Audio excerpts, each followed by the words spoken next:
Kindly submit the ledger, and can you now name the personalities na related sa ledger na dala ninyo, ledger o voucher?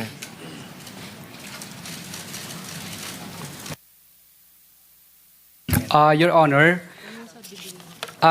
okay lang po ba isasubmit na lang po namin sa inyo? Babanggitin ko na lang po ang mga pangalan po ng nakuha ko lang po. Opo. Ang nandito po ay si si Kong Roman Romulo, si Kong Marvin Rillo, si Kong Dean Asistio, si Kong Patrick Vargas, si Kong Marivic Pilar, si Kong Jojo Ang, si Yusek Terence Calatrava, si Yusek Bernardo. Ito lang po ang naano ko po. Amounts at saka dates. Ay okay lang po, Your Honor, kung ano na lang po, executive session na lang po para po sa... Submit na lang. Alam mo, supina... Isasubmit na lang po namin po. Ito po. Submit. Ganun din yan, bababasa rin. Basahin mo na lang. Marami. Hindi ako makarelate sa'yo. Your Honor, okay lang po ba? I-submit ko na lang po kasi masyado pong mahaba. Never mind. Submit na lang. Ganun din yan eh. Pahirapan pa, may pang babasa.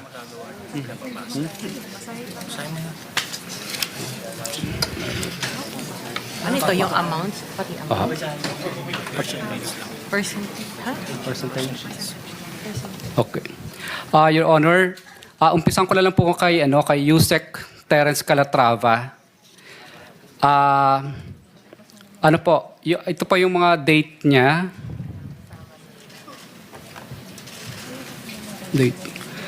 Ang date po niya is December 11. December 11 is... Putyong gulo. Mas maganda to, sir. Sa'yo mo. At, Ito. Mas malinaw. wait. 2024. Ito. Ito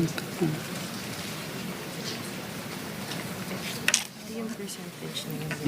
Ito yung rate na binibigay. Okay. Your Honor, December 11, 2024 po, 30% po, kay Teres Calatrava po ito. Tapos, nung December 11 po, is another 30% ulit. Of what? Of, ano po to, parang 100 million at saka 50 million. 30% of 100 million. Yes po, Your Honor. And then, March 25 is another 15 and 30%. May project yan naka-indicate kung anong project? Yes, Your Honor. Oh, sige. Anyway, sige, proceed. March 31 is March 31, anin ko na po. March 31 is 15 million. November 20 is 15 million. December 5 is 18 million. December 6 is 1.5. December 7 is 10 million. December 14 is 9 million. January 22 is 53 million. January 18 is 53 million. April 18 is 101 million. May 3 is 5 million. May 3 is 5 million.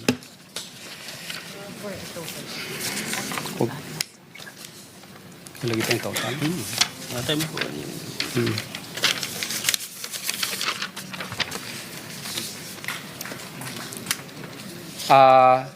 Kay Yusek Bernardo naman po, through his, kay DE, sino ba yun? DE Manibulusan. Nung January 4 is, 2022 is 2.450. January January 12, 2022 is 3.675. September 2022 is 2,260,000. September 7 is 2,680,000. March 29, 7.3. March 10, 7.3. March 29, 7.3. March 10, 7.3. Kay Kong Roman Romulo naman po, Mr. Chairman, just Through- quick intervention. Yes, Senator. Pwede ba i-confirm ho to ni Mr. Bernardo? Kasi nandito na rin si Mr. Bernardo para Good alam point. natin kung nagsasabi ng totoo. Good point. Yes, Yusek Bernardo. Mr. Chair, according to Discaya, it was given to Manny Bulusan. So, kung ako man po ay mayroong alam dito, I have to match with my records because pagka po ako ay mayroong ganyan, as I stated earlier, meron po akong proponent. Meron pong project na katumbas yan. So, I will have to match that with the projects if really it's true. However, considering that it was given to Bulusan, I will have to with Bulusan. Yun po, Mr. Chair. Pero Mr. Bernardo, may binibigay sa inyo si Bulusan na pera. Meron po akong nabanggit kanina na meron pong proyekto na si Manny Bulusan po ang katulong po. Ima-match nyo lang kung yung sinasabi ni Mr. Discaya match doon sa binibigay Yes. ni Bulusan. Titignan Pero ko- ang tanong ko, mayroong binibigay sa inyo si Mr. Bulusan? Meron po, Mr. Chair, kasi nga po, nabanggit ko po na there were projects with the proponents that I'm taking charge sa Manny Bulusan po. Nung binigay sa inyo ni Manny Bulusan, sinabi ba niya galing kay Mr. Discaya? I'm Wala sure po. sasabihin niya. Hindi naman pwede magbibigay lang siya ng pera sa inyo na walang source. Hindi ko po maalala kung gano'n, Mr. Chair. I still have to match this with Never, meron sa naman dami, po. sa dami niyang binigay ho sa inyo, never sinabi ni Bulusan, galing ho to kay Mr. Discaya?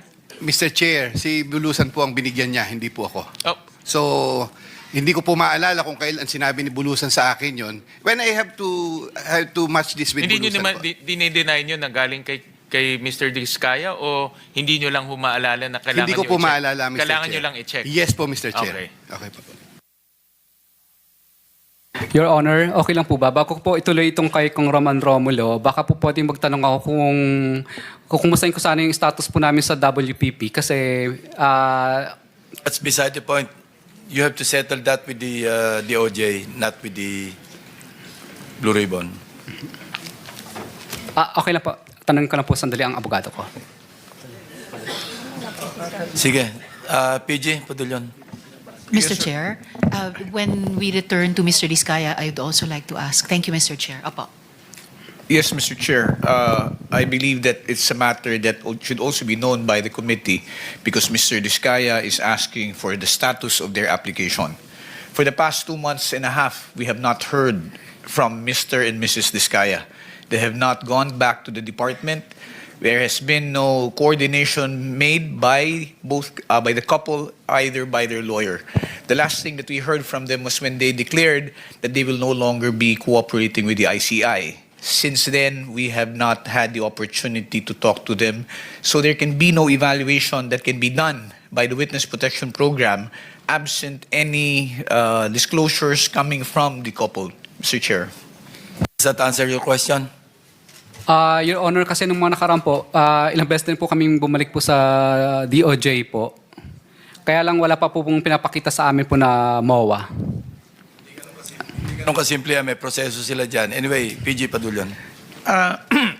I think it should be explained to the couple, sir, that there is no such thing as an ex-deal here where they will provide us with documents and then we will immediately, or the Witness Protection Program will immediately give them a memorandum of In agreement. other words, hindi kaliwaan. Hindi po kaliwaan yan. Because precisely, the reason why these affidavits will have to be submitted first is for us to evaluate and determine whether the same is compliant with the requirements of the WPSB law.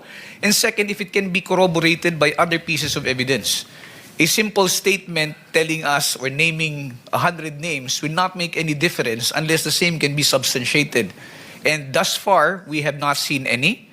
And therefore, there can be no evaluation that can be made or be given by the Witness Protection Program, sir. My advice to you, Mr. Rizkaya, sumugal kayo ng konti. Wala yung hindi pwedeng siguruhan. Lahat yan susugal. Kasi once na ma-admit kayo, wala pa rin kasiguruhan na tuloy-tuloy kayo may immunity. May mga sinusunod lang requirements eh. Yung absolute necessity ng inyong testimony, corroborate ng independent evidence, of course, not the most guilty, and so forth and so on. Chair.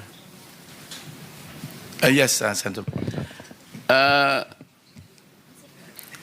Prosecutor Padulyon, ang pagkakaalam ko, kasi I was then the chairman nung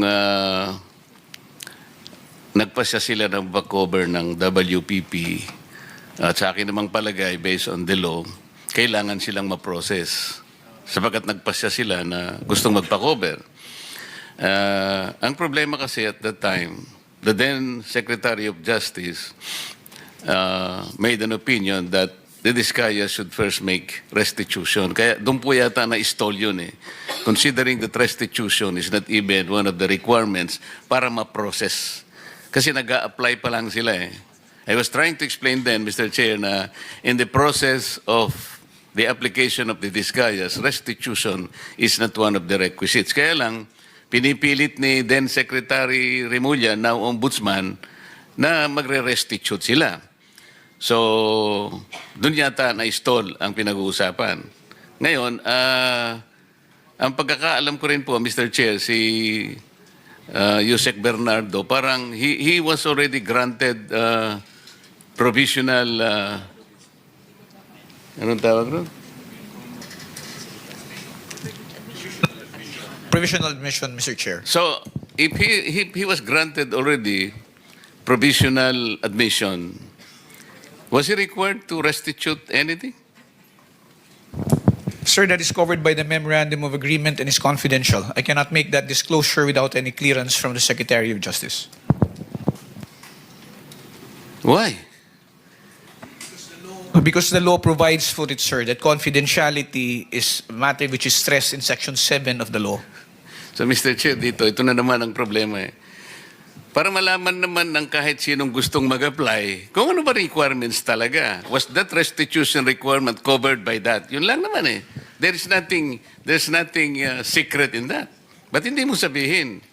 Sir, it is contained in the memorandum of agreement. Like nobody should know that a restitution was required by the Department of Justice? The details of the memorandum of I'm not agreement. asking for details. Sabihin mo lang, was it made a requirement? Restitution is part of the details, sir, which is provided for in any memorandum of agreement if you're going to ask me. So if it is going Bago to siya be there- makapag-apply, restitution will be required. Not necessarily, sir.